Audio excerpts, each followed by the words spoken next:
All right, today we're tackling one of Buddhism's most profound and honestly most challenging texts, the Diamond Sutra. Now, it gets its name from this idea of a wisdom so sharp it can cut through any illusion, just like a diamond. So, fair warning, this is going to be a bit of a mental workout, but trust me, the payoff is absolutely huge. So we're diving right into the heart of it, looking at the key passages that have both confused and enlightened people for centuries. Our goal here is to really get our heads around its core message, a message that pretty much flips our entire understanding of reality on its head. Okay, so picture this. The scene opens with the Buddha, just hanging out with his followers. It's a calm, peaceful day until one of his senior disciples, a guy named Subhūti, gets up, and he's about to ask a question that kicks off this whole incredible teaching. And this is it. This is the question. It's what gets the whole ball rolling. And honestly, it's a question that pretty much any of us could ask, right? How should I live my life, and how do I get a handle on my own thoughts? It's so practical, so direct. But the Buddha's answer? Oh, it's anything but simple. So you might expect, a simple list of rules or a to-do list, but that's not what happens. Instead, the Buddha gives Subhūti this deep, deep paradox. He lays out the ultimate goal for anyone on this path, and it's a vow that sounds super heroic, but, as we're about to see, also seems completely impossible. Okay, get this. The Buddha's answer is a straight-up contradiction. On one hand, you have the vow, I will save every single living being in the entire universe. But then on the other hand, he says, but you have to understand that in reality, not a single being is ever saved. So what? How can both of those things be true? This riddle, right here, is the very heart of the Diamond Sutra. To even begin to solve this riddle, we need the master key. And the Buddha gives it to us. He explains that our whole idea of what a being even is, what we think of as a person or a self, is just, it's fundamentally wrong.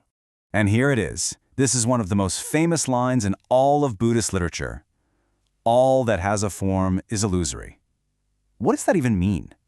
It means that anything you can point to, anything you can put a label on, a chair, a tree, another person, even your own body, it's not the solid, permanent thing we think it is. It's more like a temporary pattern, constantly shifting and changing. And just like that, you see the riddle starts to make sense. The reason no being is ever saved is because our whole concept of a separate being is the illusion in the first place. The Buddha then breaks it down for us, pointing out 4 specific illusions, 4 false ideas we cling to that create this feeling of being a separate self. Basically, he tells us we have to let go of these ideas. The idea of a permanent self, a separate person, a distinct living being, and even a defined lifespan. He's saying these are just labels, words we stick onto a reality that's always in flux, always interconnected, kind of like trying to label one specific wave in a giant rolling ocean. Okay, so if the self is an illusion, then what does that mean for all our actions? Like when we try to do good things. Well, the Sutra has this amazing metaphor to explain what true merit, or good karma, really is. The Buddha asks us to imagine something, just an act of generosity on a scale that's almost impossible to wrap your head around. He says, imagine taking a number of universes equal to all the grains of sand in 1,000 rivers, and then filling every single one of those universes with precious jewels, and then just giving it all away. The amount of good karma, of merit from that would be insane, right? Well, hold on. The Buddha then says that the merit you'd gain from truly understanding just 4 lines of this teaching about emptiness, is infinitely, and I mean infinitely, greater than the merit from giving away all those universes packed with jewels. So why? How is that possible? Well, it's because giving away all those jewels, if you're still attached to the idea of me, the giver, them, the receiver, and the reward I'm going to get, you're still stuck in the illusion.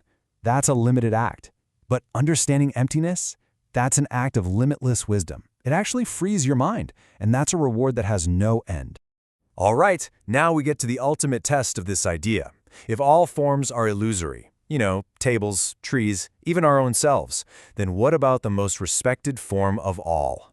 What about the physical form of the Buddha himself? And this is where the teaching really proves it's not messing around. The Buddha applies the exact same logic to himself. He basically says, look, if you see me as just this physical body, or you're seeking me through the sound of my voice, you're on the wrong path entirely.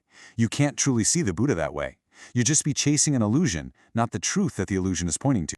So to truly see the Buddha has nothing to do with your eyes. It means understanding the teaching.